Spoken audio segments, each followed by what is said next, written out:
Continue with the chapter accounting equation. Today we will discuss another example of accounting equation, that is question number 9.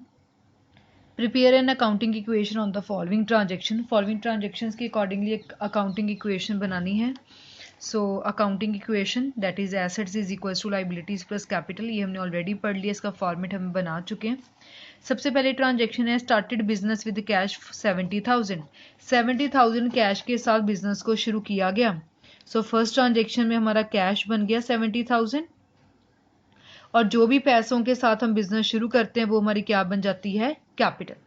पहली transaction में हमारी कोई भी liability नहीं है. सो फर्स्ट ट्रांजेक्शन का टोटल किया 70,000 नील 70,000. अगर इक्वेशन की तरफ ध्यान दे तो लाइबिलिटी और कैपिटल को प्लस करे 70,000 बन रहा है जो एसेट के 70,000 के इक्वल है, मतलब इक्वेशन जस्टिफाई हो रही है. Second, credit purchase of goods 18,000 का गुड्स जो है वो उधार पे खरीदी गई. तो कैश के ऊपर कोई फर्क पड़ना चाहिए? बिल्कुल नहीं, क्योंकि उधार पे खरीदा है. गुड्स तो हमारे पास आ गई ना, जब हम गुड्स खरीदते वो हमारा क्या बन जाता है, स्टॉक. 18,000 का हमने स्टॉक खरीद लिया. अब हमने उधार पे खरीदा है, क्रेडिट पे खरीदा है, तो मतलब एक हमारे क्रेडिटर भी बन जाएंगे, लाइबिलिटी बन गई 18,000. कैपिटल के ऊपर कोई चेंज नहीं आएगा, कोई प्रॉफिट नहीं हुआ, कोई लॉस नहीं हुआ, तो इसको प्लस करेंगे 88,000, इसको किया 18,000, इसका टोटल किया 70,000. सो लाइबिलिटी और कैपिटल को प्लस करें 70 plus 18 it comes to be 88,000, that is equal to total of asset 88,000. Third transaction, payment made to creditor in full settlement 17,500. अब ये इंपॉर्टेंट ट्रांजेक्शन है, यहां लिखा गया फुल सेटलमेंट. फुल सेटलमेंट का मतलब होता है जैसे हमारे क्रेडिटर को हमने 18,000 देने थे बट हमने 17,500 दे के काम खत्म कर लिया. फुल सेटलमेंट का मतलब है कि जो भी एडजस्टमेंट करके नेगोशिएशंस करके जितने भी थी वो पेमेंट को खत्म कर दिया गया. अब ये ध्यान से देखना, अल्टीमेटली कंपनी ने कितनी पेमेंट की है, 17,500. सो कैश में चेंज आएगा, बिल्कुल चेंज आएगा. 70,000 का पहले था, 17,500 की हमने अब पेमेंट कर दी, तो माइनस करके हमारे पास कितना आ गया, 52,500. स्टॉक में कोई चेंज आएगा, कोई चेंज नहीं, क्योंकि हमने तो पेमेंट की है, स्टॉक तो हमारे पास उतना ही है 18,000. इसके बाद क्रेडिटर, यहां वर्ड लिखा गया है फुल सेटलमेंट. 18,000 हमने देना था बट हमने उनको 17,500 दे दिया और बोला कि काम खत्म करो, इसके बाद आपको कुछ नहीं मिलेगा. सो जो हमारे क्रेडिटर्स थे उनको हमने पूरी की पूरी पेमेंट कर दी है. अब हमारे क्रेडिटर्स क्या हो गए हैं, 0. कैपिटल के ऊपर कोई फर्क पड़ेगा? बिल्कुल फर्क पड़ेगा. हमने 18,000 देने थे बट हमने 17,500 दिया, 500 रुपये हमारा बच गया.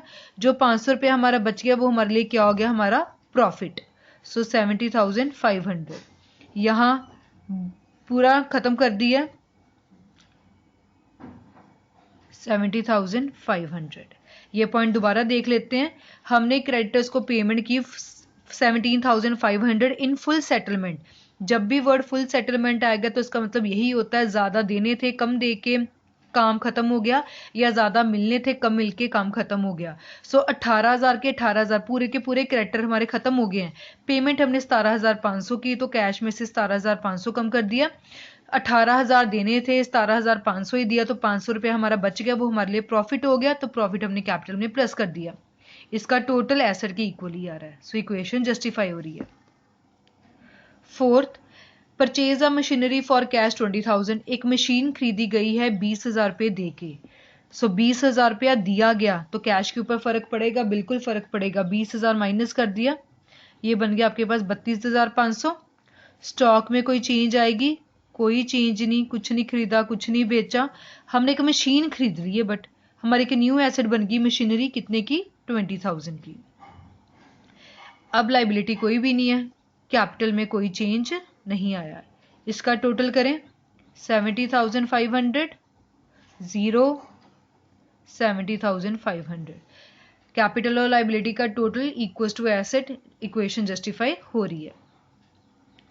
लास्ट, डेप्रिशिएट मशीनरी 2000, मशीनरी जो हमारी फिक्स्ड एसेट है, जैसे जैसे हम फिक्स्ड एसेट को यूज़ करते हैं उसकी वैल्यू कम होती जाती है, तो कैश में कोई चेंज आएगा? कोई चेंज नहीं आएगा, क्योंकि डेप्रिशिएशन का कैश के साथ कोई रिलेशन नहीं है। स्टॉक कोई चेंज नहीं आएगा। मशीनरी में चेंज आएगा? बिल्कुल चेंज आएगा। 20,000 की मशीन थी, अब उसकी कीमत 2,000 से कम हो गई है, तो 2,000 माइनस करके कितनी की मशीन बच गई? 18,000 की। लाइबिलिटी हमारी कोई नहीं बनी, और जितना भी प्रॉफिट या लॉस होता है वो सब कुछ हमारे कैपिटल में एडजस्ट होता है। सो कैपिटल में भी जो डेप्रिशिएशन हुआ वो हमें माइनस करना पड़ेगा, क्योंकि उससे हमारी बिजनेस की वैल्यू थोड़ी सी कम हो जाती है, एसेट की वैल्यू कम हो जाएगी, सो कैपिटल रिड्यूस हो जाती है। 68,500 0 68,500। अगर इक्वेशन को चेक करें, लाइबिलिटीज और कैपिटल का टोटल एसेट की इक्वल आ रहा है, सो इक्वेशन जस्टिफाई हो रही है। So this is about question number 9, accounting equation.